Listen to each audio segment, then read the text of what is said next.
morning, students. And in this lecture, we will discuss about the spectrum. What is the meaning of spectrum? And in your syllabus, we have to study the hydrogen spectrum in detail. What is the meaning of spectrum? When light or any type of energy is provided by the atom, it absorbs energy. And you know the atom contains electron.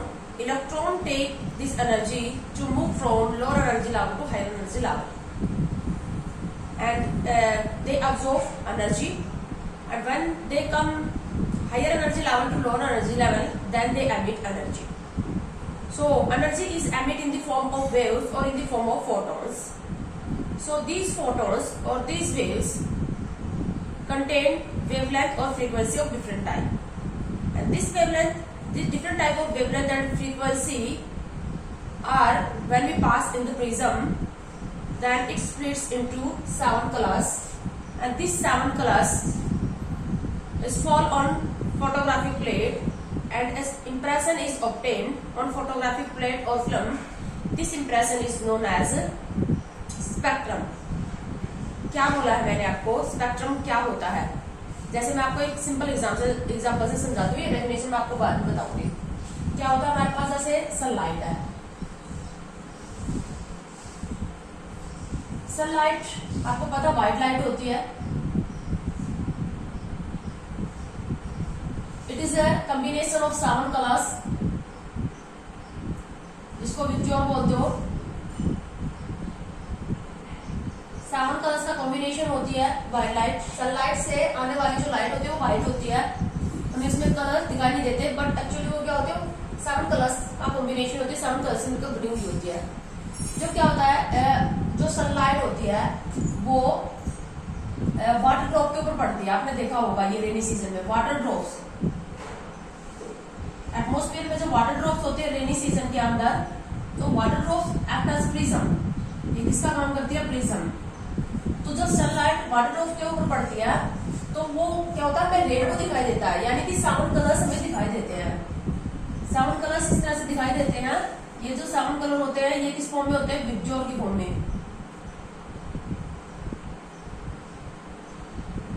विबज्योर की form में होते हैं। इसी को हम क्या बोलते हैं, रेनबो। हमें दिखाई तो 3-4 कलर ही देते हैं, क्योंकि सारे कलर क्या होते हैं, एक दूसरे में मर्ज होते हैं। तो क्या होता है, यहाँ पर अगर हम व्हाइट लाइट को एक प्रिज्म पे डालते हैं, ये प्रिज्म है, तो क्या होगा, ये जो व्हाइट लाइट है ये 7 कलर्स में स्प्लिट हो जाएगी। इस तरह से 7 कलर के अंदर ये स्प्लिट हो जाती है विबज्योर की फॉर्म में।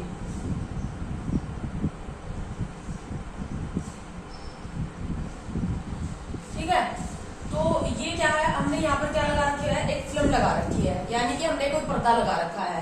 फोटोग्राफिक फिल्म, फोटोग्राफिक प्लेट और स्क्रीन कह सकते हो, ये हमने लगा रखा है। हमने क्या किया, व्हाइट लाइट ली, जैसे व्हाइट लाइट का कोई भी सोर्स दिया, जैसे सनलाइट ली, उसको प्रिज्म में से पास किया। प्रिज्म में से पास करने के बाद क्या हो गया, ये अलग अलग वेवलेंथ और फ्रीक्वेंसी में डिवाइड हो गई। क्या था, व्हाइट लाइट के अंदर सभी फ्रीक्वेंसी और वेवलेंथ वाली फोटोन प्रेजेंट थे। अब ये जो फोटोन थे डिफरेंट वेवलेंथ और फ्रीक्वेंसी वाले, ये स्प्लिट हो गए, अलग अलग हो गए। ठीक है, तो ये जो हमारे पास किसी भी, अब जैसे वहां रेनबो जब बनता है तो वहां पर स्क्रीन का काम स्काई करता है, वाटर ड्रॉप प्रिज्म का काम करती है, और स्काई एक्ट एज फिल्म और स्क्रीन। तो वो हमें क्या होता है, व्हाइट लाइट जो होती है वो 7 कलर्स में, यानी कि अलग अलग फ्रीक्वेंसी और वेवलेंथ में स्प्लिट हो जाती है। और ये जो इंप्रेशन हमें मिलता है फोटोग्राफिक फिल्म के ऊपर, इसी को क्या बोलते हैं, स्पेक्ट्रम बोलते हैं। तो मैंने यहाँ पर स्पेक्ट्रम की डेफिनेशन लिखी है, when white light falls on prism, it splits into 7 colours and this impression on photographic film is known as spectrum. White light किसी भी सोर्स के अंदर से निकल रही है, उसको हम प्रिज्म पे डालते हैं, और प्रिज्म पे डालने के बाद आगे हम उसके ऊपर अगर स्क्रीन लगा देते हैं या फोटोग्राफिक प्लेट या फिल्म लगा देते हैं, तो एक हमें एक इंप्रेशन मिलता है। उसी इंप्रेशन को हम क्या बोलते हैं, स्पेक्ट्रम बोलते हैं। अब स्पेक्ट्रम के हम टाइप लेते हैं। स्पेक्ट्रम जो होता है वो एक्चुअली हमारे पास दो तरह का स्पेक्ट्रम है।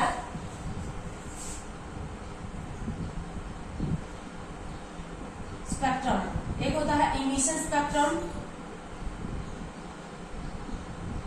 और दूसरा है अब्जॉर्प्शन। नेम से पता चल रहा है इमिशन और अब्जॉर्प्शन स्पेक्ट्रम। इमिशन स्पेक्ट्रम यानी कि जो एनर्जी जो फोटोन एमिट हो रहे हैं, सब्सटेंस जो एनर्जी या फोटोन एमिट कर रहा है, उन फोटोन्स को अगर हम फोटोग्राफी फिल्म के ऊपर ले लेते हैं तो वो इंप्रेशन क्या कहलाएगा, इमिशन स्पेक्ट्रम। क्या होगा, हम जैसे क्या करते हैं, किसी भी सब्सटेंस को किसी भी मैटर को एनर्जी देते हैं। अब जैसे हाइड्रोजन का ही केस ले लेते हैं। हाइड्रोजन का केस लिए हम जैसे हमने क्या कर रखा है, इस ट्यूब के अंदर, इस ग्लास ट्यूब के अंदर हमने हाइड्रोजन गैस भर रखी है और इसको हमने इलेक्ट्रिकल एनर्जी दी। यहाँ पर भर रखी है हमने हाइड्रोजन गैस। तो हाइड्रोजन गैस भर रखी है तो यहाँ पर हाइड्रोजन एटम्स प्रेजेंट है।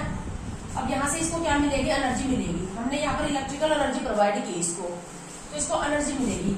एनर्जी मिलेगी तो यहाँ पर हमें पता है कि ये जो हाइड्रोजन एटम है इसके अंदर क्या बने हुए हैं, एनर्जी लेवल्स बने हुए हैं। इस तरह से एनर्जी लेवल बने हुए हैं।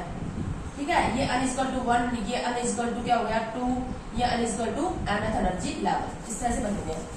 तो जब एनर्जी लेगा इलेक्ट्रॉन एनर्जी लेगा, जैसे यहाँ पर है, किसी भी लोअर एनर्जी लेवल से इलेक्ट्रॉन मूव करके कहाँ चला जाएगा, हाई एनर्जी लेवल में। जब एनर्जी लेगा, मैटर को हम हीट एनर्जी, इलेक्ट्रिकल एनर्जी, कोई भी एनर्जी देंगे, तो मैटर के अंदर क्या है, एटम के अंदर क्या है, इलेक्ट्रॉन कहाँ पर है, लोअर एनर्जी लेवल में है, N1 में है, N2 में, किसी भी एनर्जी लेवल में इलेक्ट्रॉन वहां पर पड़ा है, लोअर एनर्जी लेवल में। फिर एब्जॉर्ब एनर्जी, ये जो एनर्जी हमने दी, इस एनर्जी को मतलब यहाँ लिखा देते हैं हम, यहाँ इलेक्ट्रॉन है हमारा, तो इलेक्ट्रॉन ने क्या किया, यहाँ पर एनर्जी दी, यानी कि एनर्जी कह लीजिए, या हम क्या कहेंगे, फोटोन लिया, फोटोन और एनर्जी एटम की फॉर्म में इसने एनर्जी दी और ये हायर एनर्जी लेवल में चला गया। ठीक है, तो अब क्या करेगा, हायर एनर्जी लेवल से इलेक्ट्रॉन लोअर एनर्जी लेवल में वापस आएगा। जब हमने एनर्जी देनी इसको बंद कर दी, तो इलेक्ट्रॉन क्या कर गए, N1 में था कोई, N2 में था, वो हायर एनर्जी लेवल में चला गया। ठीक है, वो कौन से एनर्जी लेवल में था और कौन से में जाएगा वो डिपेंड करता है इसको एनर्जी कितनी मिली। तो लोअर एनर्जी लेवल से हायर एनर्जी लेवल में चला जाएगा by absorption of energy. But you know in higher energy level it feel high energy and it feel unstability, so it's again come in higher energy level to lower energy level. Higher energy level में क्या होता है, इसकी energy ज्यादा होती है, क्योंकि energy level की एनर्जी ज्यादा होगी तो इलेक्ट्रॉन की एनर्जी भी क्या होगी, ज्यादा होगी। तो वहां पर इलेक्ट्रॉन ज्यादा देर तक स्टे नहीं करेगा, क्योंकि वहां पर एनर्जी ज्यादा होने की वजह से वो क्या फील कर रहा है, अनस्टेबिलिटी। तो वो वापस लोअर एनर्जी लेवल में आएगा। अब वापस लोअर एनर्जी लेवल में आएगा, जरूरी नहीं है जिस एनर्जी लेवल में गया है उसी एनर्जी लेवल में वापस आए, यानी कि बात यह है कि हायर एनर्जी लेवल से कहाँ आएगा, लोअर एनर्जी लेवल में। And when electron comes from higher energy level to lower energy level, then it emit energy और photon। तो ये photon या energy emit करेगा, photon और energy emit करेगा, और ये photon और energy जो होंगे, ये जो emit करेंगे, इससे जो स्पेक्ट्रा आएगा वही स्पेक्ट्रा क्या कहलाएगा, इमिशन स्पेक्ट्रा। समझ गए, इमिशन स्पेक्ट्रा मतलब सब्सटेंस जो एनर्जी एमिट कर रहा है उसका जो स्पेक्ट्रा लिया है, जो फोटोन, जो अलग अलग वेवलेंथ और फ्रीक्वेंसी वाली एनर्जी या फोटोन एमिट कर रहा है, उसका जो स्पेक्ट्रा आएगा वो क्या करेगा, एमिशन स्पेक्ट्रा। एमिशन स्पेक्ट्रा क्या होगा, और अब्जॉर्प्शन, अब अब्जॉर्प्शन को हम बाद में पढ़ेंगे, अब्जॉर्प्शन स्पेक्ट्रा क्या होता है, पहले हम एमिशन को डिटेल से लेंगे। तो क्लियर हुआ, एमिशन स्पेक्ट्रा क्या होता है, when substance take energy, then its electron move from lower energy level to higher energy level. When we stop provide the energy, then electron move from higher energy level to lower energy level. When electron move from higher energy level to lower energy level, then they emit energy or photons, and this photon or energy is obtained on photographic film, and this impression और this spectra is obtained is known as emission spectra. अब emission spectra भी हमारे पास दो तरह का है। Emission spectra भी हमारे पास दो तरह का है। ये कौन कौन सा है, एक तो है कंटिन्यूअस।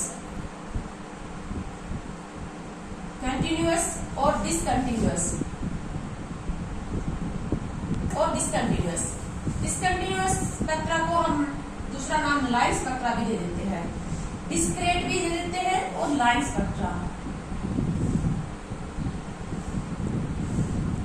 क्या डिफरेंस है दोनों के अंदर?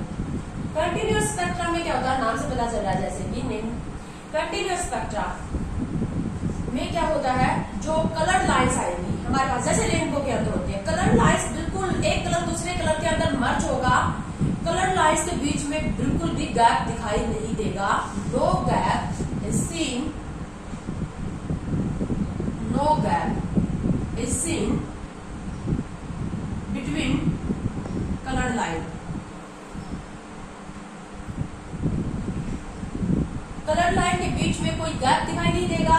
इसका एग्जांपल है हमारे पास रेनबो। सनलाइट वाटर ड्रॉप के ऊपर या प्रिज्म पे डालोगे तो जो रेनबो या जो 7 कलर्स में दिखाई देंगे विबज्योर की फॉर्म में, बिल्कुल एक दूसरे के अंदर कलर मर्ज होते हैं, हम अच्छे से पहचान भी नहीं सकते कि कौन सा कलर कहाँ पर है, कोई गैप नहीं दिखाई देता कलर्स के बीच में। कलर लाइंस के बीच में अगर कोई गैप दिखाई नहीं देगा तो उसको हम कहेंगे कंटिन्यूअस स्पेक्ट्रा। और इसका एग्जांपल है when white light is fall on water drop और प्रिज्म देन वी ऑब्टेन विबज्योर और rainbow. Discontinuous spectra, line spectra, इसके नेम से पता चल रहा है, जो कलर लाइन होती है उनके बीच में गैप होता है। Gap is seen between colour line.